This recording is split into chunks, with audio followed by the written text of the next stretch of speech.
Anda kembali menyaksikan debat ketiga calon presiden pemilu tahun 2024. Baik, harap tenang. Harap tenang. Tenang dulu. Acara harus kita lanjutkan terlebih dahulu. Para hadirin, Bapak dan Ibu sekalian, kita sepakat ya untuk menjaga ketertiban. Baik, kepada tiga calon presiden, Bapak Anies Baswedan, Bapak Prabowo Subianto, dan Bapak Ganjar Pranowo dimohon maju ke podium. Kami persilahkan. Dan pada segmen kedua ini calon presiden akan menjawab pertanyaan yang telah dibuat 11 orang panelis yang telah dipilih oleh KPU yang berada di sebelah kiri dan kanan saya. Dan selain menjawab pertanyaan dari panelis, masing-masing calon presiden juga diberikan kesempatan untuk saling menanggapi dan saling merespon.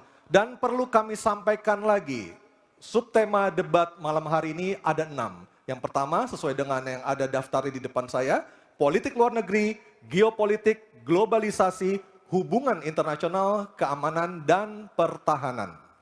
Hadirin sekalian, pada segmen pertama penyampaian visi misi dimulai dengan calon presiden nomor urut 3, maka di segmen kedua ini pendalaman visi misi dan program kerja akan dimulai dengan calon presiden nomor urut 1. Dan kami persilakan Profesor Angel Damayanti, salah seorang dari panelis untuk mengambil pertanyaan subtema di dalam fishbowl.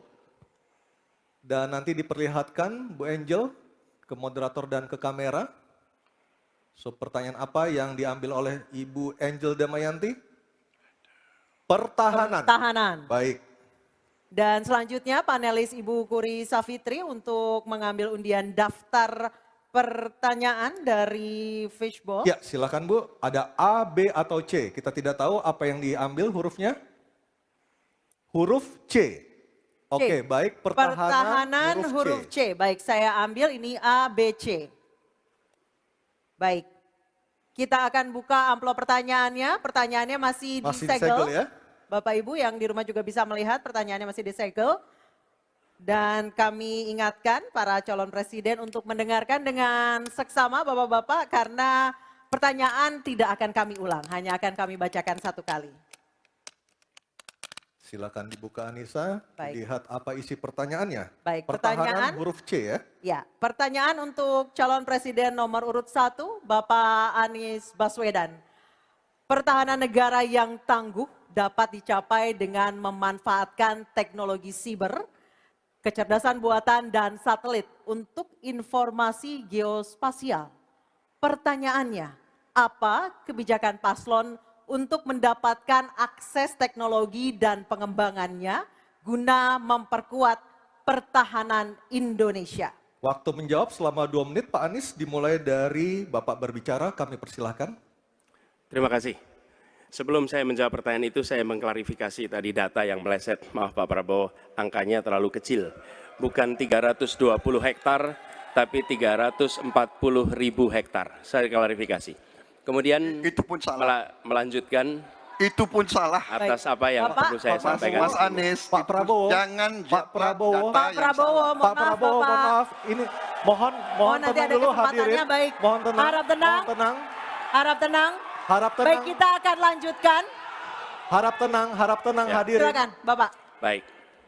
Ini adalah salah satu ancaman non-tradisional yang makin hari makin nyata dirasakan di Indonesia. Kita merasakan keluarga-keluarga kita, HP, komputer, menghadapi tantangan hacking. Karena itulah menurut kami perlu sekali kita membangun satu struktur pertahanan cyber yang serius. Dan ini tidak cukup dengan memberikan tugas pada sekelompok orang. Satu adalah dengan membangun satu sistem yang komprehensif, perencanaan komprehensif yang melibatkan seluruh lembaga termasuk komponen masyarakat. Yang kedua adalah pengadaan teknologi-teknologi terbaru. Tapi kuncinya bukan semata-mata pada teknologinya. Kuncinya adalah pada pelibatan semua secara semesta. Yang ketiga, yang tidak kalah penting adalah mekanisme untuk merespon balik apabila terjadi kondisi serangan. Sehingga bisa memiliki kecepatan untuk recover, kecepatan untuk kembali dalam sistem ketika terjadi serangan-serangan cyber itu. Jadi menyusun ini Satu adalah melibatkan secara komprehensif, yang kedua menggunakan teknologi terbaru, yang ketiga sistem recovery yang cepat. Terima kasih. Baik, terima kasih Pak Anies. Kami persilakan kepada calon presiden nomor urut 2, Bapak Prabowo Subianto untuk menanggapi calon presiden nomor urut 1 dengan waktu 1 menit saat Bapak berbicara akan dimulai. Silakan Pak. Ya, sekali lagi ya saya berpandangan Pak Anies juga terlalu teoritis, semuanya bagus, indah, tetapi yang nyata tentang masalah AI, cyber, teknologi tinggi dan sebagainya adalah sumber daya manusianya, awaknya. Saya begitu jadi menteri, saya membentuk 4 fakultas baru di bidang sains, teknologi, engineering, dan mathematics. Kita menyiapkan putra-putri kita terbaik untuk menguasai teknologi, untuk menguasai sains, untuk menguasai artificial intelligence, untuk menguasai cyber. Bukan barang yang kita beli, kita harus kuasai know-how-nya, kita harus kuasai sistem yang harus kita pegang. Dan menurut saya itu adalah inti daripada masalah. Tidak hanya bicara-bicara yang baik-baik saja. Waktu sudah habis Pak Prabowo. Selanjutnya calon presiden nomor urut 3 Bapak Ganjar Pranowo untuk Baik menanggapi. hadirin kami harap tenang. Hadirin kami harap tenang. Silakan Bapak Ganjar Pranowo untuk menanggapi jawaban calon presiden nomor urut 1. Waktu Anda 1 menit dimulai ketika berbicara. Yang pertama kita mesti menguatkan BSSN. Dan kita penting untuk membuat security system yang baik. Bahkan selain membangun SDM dan infrastruktur yang baik, maka kecepatan internetnya dan coveragenya harus tinggi. Maka kalau kita kemudian membuat satu sistem infrastruktur yang bagus, jangan dikorupsi. Ini yang kemudian jadi persoalan. Maka tidak pernah selesai. Dan tentu saja LPDP itu punya potensi yang sangat tinggi untuk memberangkatkan orang-orang, anak-anak hebat ke sana. Namun demikian, ketika mereka sudah balik, mereka mesti diberikan ruang untuk bisa bekerja. BRIN bisa kita libatkan. Ya, mereka bisa membuat kolaborasi yang sangat bagus. Bahkan kemudian pengamanan di kepolisian, saya kira perlu cyber institution yang dipimpin oleh Jenderal Bintang 3. Dan kita perlu duta besar cyber. Baik, masih ada sisa waktu. Ya. Baik, cukup. Dan sekarang Harap tenang. hadirin harap tenang, kita berikan kesempatan kepada 3 orang capres kita untuk berbicara. Kami persilakan pada Pak Anies untuk menanggapi 2 capres sebelumnya. Silakan Pak Anies, waktu Ya. 1 menit. Memang benar, membangun sistem itu salah satunya. Satu adalah perangkat lunak, satu adalah perangkat kerasnya. Dan itu salah satunya adalah seperti disampaikan terkait dengan sumber daya manusia. Persoalannya, kalau tadi disebut ada yang teoritis, ada yang kedua tidak dilaksanakan. Jadi selama 5 tahun ini, apa yang dikerjakan dalam mempertahankan sistem cyber kita? Mohon tenang. Justru di situ letak problemnya. Jadi ketika anggaran yang begitu besar dialokasikan justru bukan untuk mempertahankan yang hari ini menjadi serangan paling modern yang terjadi. Ini adalah ancaman yang paling nyata dan dirasakan di seluruh keluarga, bukan hanya di sektor pemerintahan.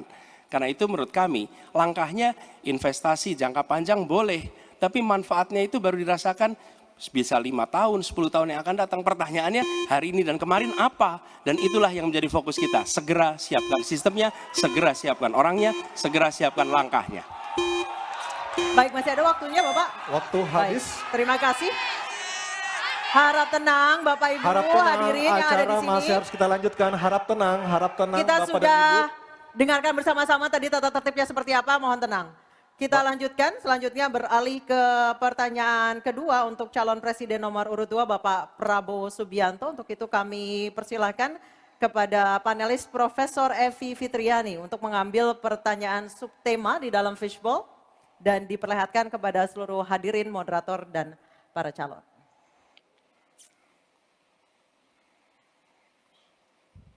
Tema apa yang diambil oleh Ibu Evi? Kita lihat bersama-sama. Hubungan internasional. Baik, saya akan mengundang Ketua Panelis Profesor Hikmahanto Juwana untuk mengambil undian daftar pertanyaan dari fishbowl di sebelah kiri saya. Silakan Profesor Hik. A, B, atau C? Subtemanya hubungan internasional. C. Hubungan internasional C. Oke. Baik, kita akan Ambil. lihat hubungan internasional C. Ya, Baik, terima silakan kasih. Anissa. Masih tersegel. Masih tersegel dengan rapi. Bapak Ibu bisa melihat masih tersegel dengan rapi. Kita akan buka amplop pertanyaan sesuai dengan undian. Kami ingatkan kembali para calon presiden untuk mendengarkan dengan seksama karena pertanyaan tidak akan kami ulang. Pertanyaan untuk calon presiden nomor urut 2 Bapak Prabowo Subianto.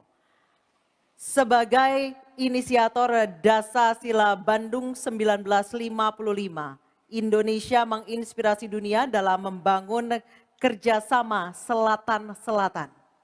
Pertanyaannya, apa strategi paslon untuk menyusun peta jalan yang lebih konkret dalam memperkuat kerjasama tersebut? Waktu Silakan. menjawab 2 menit Pak Prabowo, kami persilahkan. Baik, dalam hubungan internasional yang utama bagi Indonesia harus tentunya kepentingan geopolitik kita dan kepentingan ekonomi kita. Karena itu yang utama adalah kita harus memperkuat ekonomi dalam negeri Indonesia. Kita harus menjaga kekayaan kita harus mengelola kekayaan kita harus hilirisasi supaya nilai tambah berpuluh-puluh kali naik, kita kumpulkan kekuatan aset-aset dan keuangan kita sejahterakan rakyat kita, baru kita akan disegani, kita akan didengar oleh semua negara, terutama negara-negara selatan. Kita sekarang pun sudah jadi panutan bagi banyak negara di Afrika. Begitu banyak negara di Afrika sekarang melihat ke kita, datang ke kita, minta belajar dari kita. Karena kita dianggap negara selatan yang cukup berhasil. Inflasi rendah, pertumbuhan masih ada, neraca perdagangan kita bagus, surplus perdagangan mungkin 5 tahun berturut-turut, kita sekarang jadi panutan. Jadi leadership kita di dunia, di hubungan internasional akan tercermin dan terimpak oleh keberhasilan kita mengelola kekayaan kita, menghilangkan kemiskinan di negara kita, rakyat kita, meraih teknologi, menjadi negara industri, itu yang akan membuat kita memimpin dunia selatan. Terima kasih. Baik, terima kasih Pak Prabowo. Hadirin mohon tenang, kami persilakan kepada Pak Ganjar untuk menanggapi jawaban dari Pak Prabowo dalam waktu 1 menit dimulai saat Bapak berbicara. Kami persilakan Pak Ganjar. Selatan-selatan kita punya potensi yang hebat. Kita punya sumber daya alam yang sangat bagus. Kalaulah kita mau konsentrasi saja untuk bisa menuntaskan kekuatan yang berbasis pada sumber daya alam, ambil satu saja, teknologi baterai. Maka kalaulah kemudian kita akan bekerja sama dengan selatan-selatan, nikel kita miliki. Tapi boksit, ya, kita bisa share dengan beberapa negara yang lain. Ada juga litium umpama dengan Argentina. Maka kalau kemudian ini kita konsentrasikan penuh, betapa kekuatan ekonomi akan besar, ini menciptakan lapangan kerja, dan kita menyiapkan jemput bola SDM yang unggul untuk bisa meraih itu, dan kekuatan itu akan berimbas kepada rakyat kecil. 1, butuh lapangan kerja, 2, dia butuh daya beli yang baik, dan yang ketiga, mereka butuh pekerjaan karena ada lapangan kerja yang disediakan oleh pemerintah. Baik, waktunya habis. Baik. Harap tenang. Harap tenang. Selanjutnya giliran calon presiden nomor 1 Bapak Anies Baswedan untuk menanggapi. Waktu Bapak 1 menit dimulai ketika berbicara. Penjelasan tadi tidak menggambarkan tentang peran Indonesia di selatan-selatan. Itu hanya menggambarkan apa yang disampaikan Pak Prabowo tentang bagaimana kita membangun Indonesia. Dan ketika kita membangun dengan baik, tidak otomatis lalu jadi contoh. Yang harus dilakukan adalah seperti yang dilakukan ketika era Bung Karno pada waktu itu, Ali Sastro Amijoyo. Apa yang dikerjakan? Merangkul semua. membawa apa yang menjadi agenda selatan-selatan, bukan menceritakan agenda kita. Semua orang bisa baca di Google tentang apa yang kita kerjakan. Tapi kalau kita menjangkau pemimpin-pemimpin selatan-selatan, dan presiden menjadi panglima diplomasi, bukan sekedar hadir di forum-forum menjadi salah satu penonton, salah satu hadirin, tapi datang ke sana membawa, ini agenda selatan-selatan. Apa misalnya? Kita berhadapan dengan climate crisis, yang biaya untuk menghadapi climate crisis itu tinggi sekali. Dan ketika kita bicara dengan selatan-selatan, yuk kita bicara dengan utara. Bagaimana membiayai climate crisis sebagai satu kesatuan. Indonesia jadi pemimpin selatan-selatan. Baik. Baik, tenang. Hadirin kita harap tenang. Kembali kami berikan kesempatan kepada Bapak Prabowo untuk menyampaikan tanggapannya atas jawaban dari dua capres sebelumnya. Kami persilakan Pak dalam waktu 1 menit. Saya kok banyak setuju dengan Pak Ganjar ya. Ya, kalau benar masuk akal, saya setuju. Kalau ngomong, ya kumaha. Ya, jadi leadership, apakah negara, apakah perorangan, tapi terutama juga negara, harus dengan contoh, ingarso sung tulodo. Kita mau mimpin, kita mau bawa agenda, kita mau cerita itu cerita, omon, ya. Tak bisa. Kenapa negara-negara selatan sekarang melihat ke Indonesia? Karena kita berhasil membangun ekonomi kita. Jadi tidak hanya omon, kerjanya omon saja, nggak bisa, tidak bisa. Baik. Waktu habis, Ingar Pak sosung Prabowo, tulodo. waktu habis. Baik, harap tenang dulu. Kita akan beralih ke berikutnya. Baik, selanjutnya. Hadirin, mohon kerjasamanya untuk tetap tertib. Mohon kerjasamanya sekali lagi. Baik, selanjutnya kita beralih ke pertanyaan untuk calon presiden nomor urut 3, Bapak Ganjar Pranowo. Untuk itu kami persilakan panelis Bapak Imade Andi Arsana untuk mengambil pertanyaan subtema di dalam fishbowl dan setelah terambil boleh langsung diperlihatkan. Ya, sudah ada 2 subtema yang kita bahas. Ini adalah yang ketiga, Anissa ya, dan juga pemirsa. Subtema apa yang diambil? Keamanan. Keamanan. Baik, untuk melengkapinya saya akan mengundang panelis Dr. Ian Montratama untuk mengambil undian daftar pertanyaan dari fishbowl di sebelah kiri saya. Kita akan lihat huruf apa yang diambil oleh Dr. Ian Montratama. Huruf C. Oke, keamanan huruf C, Anissa. Keamanan huruf C. Di Oke. depan, iya. C, Masih tersegel. masih tersegel. Oke, silakan Aryo. Baik, saya buka keamanan huruf C. Dari suara juga masih tersegel. Masih ya? tersegel dengan rapi. Baik, ini adalah pertanyaan untuk calon presiden nomor urut 3, Bapak Ganjar Pranowo. Kewenangan institusi di sektor keamanan sangat penting, namun masih terjadi tumpang tindih. Pertanyaannya, bagaimana komitmen paslon terhadap penataan institusi pertahanan dan keamanan? Terima kasih. Membereskan yang tumpang tindih. Dan itu harus dimulai dari pemimpin yang punya komitmen untuk membereskan. Siapa dia? Pemimpin tertinggi, Presiden. Maka kalaulah kemudian kita bicara pertahanan yang ada di laut, maka sekian lembaga yang ngurus laut mesti disatukan dalam sebuah wadah Coast Guard. Ketika kita bicara keamanan dan tumpang tindih, maka keamanan wilayahnya ada di kepolisian. Saya mengapresiasi umpama dalam konteks terorisme, 2023 relatif tidak ada. Kita berikan apresiasi itu kepada kepolisian. Ketika kemudian terjadi pada situasi belahan Indonesia yang lain yang membutuhkan, katakan bantuan dari TNI, maka disitulah kemudian on call mereka. Kami butuh bantuan, maka dibantu. Tapi pada sisi yang lain, pembenahan yang tumpang tindih ini, di daerah sebenarnya juga bisa disupport agar keamanan bisa berjalan dengan baik. Siapa mereka pelaksana di daerah? Forkompimda. Kita tidak pernah membiarkan situasi negara diurus oleh pusat saja. kita mesti mengambil inisiatif karena peran-peran sampai tingkat lokal itu ada. Bahkan tokoh masyarakat, tokoh agama mesti kita lakukan. Maka seluruh yang tumpang tindih dari sisi regulasi, satu perlu harmonisasi, dua perlu sinkronisasi. Dan pada tingkat tidak ada keputusan, maka pemimpin tertinggi harus berani mengambil keputusan itu. Sehingga tumpang tindih yang selama ini selalu saja menjadi perdebatan yang tidak ada hentinya, maka diselesaikan di meja presiden. Dan itu saya kira sikap yang paling jelas untuk membereskan persoalan ini. Apapun dalam konteks eksekutif, maka pemimpin tertinggilah yang harus mengambil keputusan.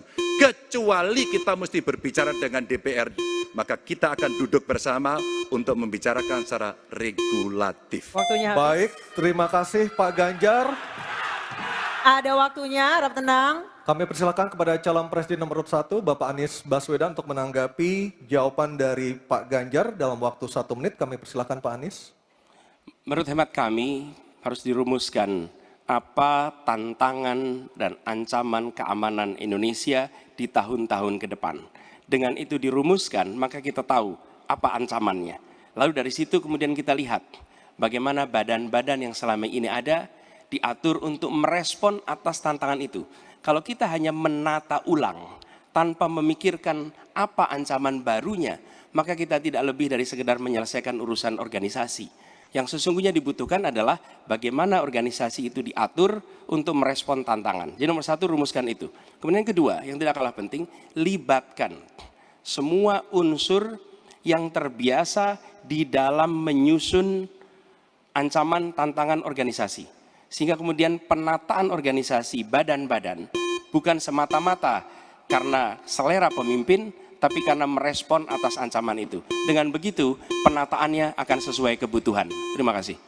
Waktu 1 menit sudah habis. Baik, terima kasih. Selanjutnya giliran calon presiden nomor urut 2, Bapak Prabowo Subianto. Hadirin kami harap tenang terlebih dahulu.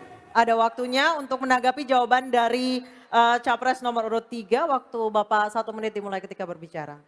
Baik ya, sekali lagi saya harus mengatakan, saya kok banyak sependapat dengan Pak Ganjar. Jadi benar tumpang tindih harus diselesaikan oleh pimpinan tertinggi dan itu saya kira bisa ya. Tapi benar saya juga harus mengatakan kita harus apresiasi prestasi TNI dan prestasi Polri dalam menjaga pertahanan keamanan, dalam mengatasi berbagai peristiwa-peristiwa yang pelik. Harus kita akui, menghadapi terorisme, bom Bali, Peloso, dan sebagainya. Untuk itu, saya kira kalau saya dapat mandat, saya akan perbaiki kualitas hidup TNI, kualitas hidup Polri, memimpin supaya TNI dan Polri menjadi yang terbaik yang bisa kita bangun. Dengan keunggulan TNI dan Polri, Polri langsung di bawah Presiden, kita akan berbuat yang terbaik untuk rakyat kita. Terima kasih. Selanjutnya kita kembali ke calon presiden nomor urut 3, Bapak Ganjar Pranowo untuk merespon tanggapan dari kedua capres tadi. Waktu Anda 1 menit dimulai ketika berbicara, silakan. Ketika overlap kelembagaan ditanyakan kepada saya, maka saya sudah pelajari apa yang ada. Data, kondisi sosiologis, konflik antar kelembagaan, itu bukan tiba-tiba turun dari langit. Karena kami sudah baca datanya, kami melihat prakteknya, pengalaman kami 10 tahun di DPR dan 10 tahun di gubernur, cukuplah sudah untuk membuat analisis kondisi sosiologis yang ada. Maka tidak perlu lagi kita akan mengundang lebih banyak orang untuk meneliti starting from zero. Ini starting from the end. Dan kemudian kita mesti memutuskan cepat. Maka kalaulah kemudian seluruh data itu sudah ada di kepala kita, sudah tertuliskan dengan baik, maka yang diambil adalah keputusan karena kita punya konsep untuk memutuskan itu. Kecuali kita blank dan kita tidak pernah tahu dari mana Anda akan memulai. Karena saya tahu dari mana itu memulai. Terima kasih. Baik, terima kasih Pak Ganjar. 3 capres sudah memberikan jawabannya di segmen ini. Kita akan jeda terlebih dahulu dan kita masih akan terus kembali, Anissa ya. Betul, sejumlah gagasan nanti akan kembali disampaikan oleh para calon presiden 2024 dalam jawaban dan tanggapan para calon presiden. Kita nanti usai jeda dan pemirsa tetap bersama kami di debat ketiga Calon presiden pemilu tahun 2024.